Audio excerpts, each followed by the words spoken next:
When God tells you to do something, just do it, even if you don't agree with Him or you have already tried it your way.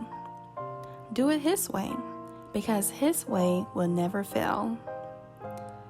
In Luke chapter 5, verse 4, Jesus told Simon to let down his nets in the deep water. Simon immediately let Jesus know how he felt. His emotions showed up before his obedience.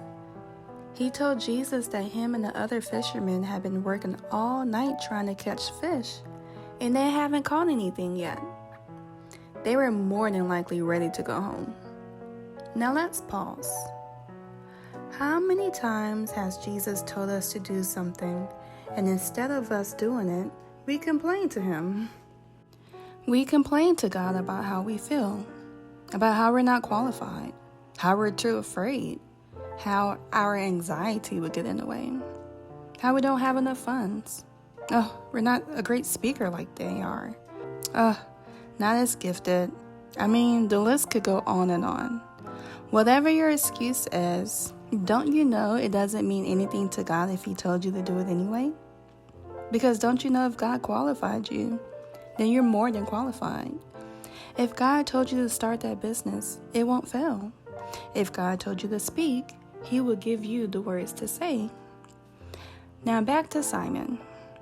After Simon told Jesus how he felt and what him and the other fishermen had already did, Simon said something so powerful. He said, "But because you say so, Lord, I will let down the nets."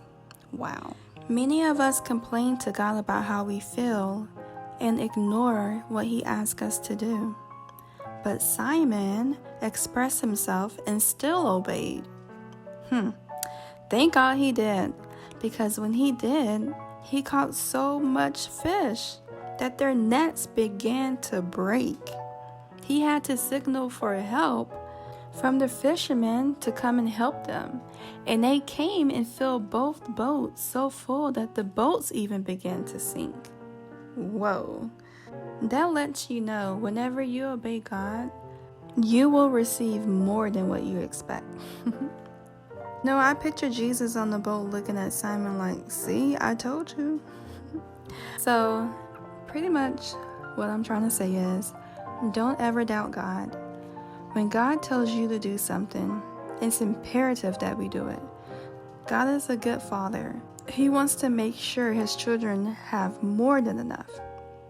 That's why there was such a large number of fish, to show Simon and those around that when you obey His instructions, you will receive more than what you expected.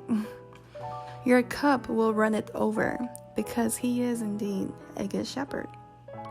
Now, when God bless us, let us not condemn ourselves and run away from the blessings because of our past sins. Let us freely receive so we can freely give, while honoring God for what He has done. God bless. Take care.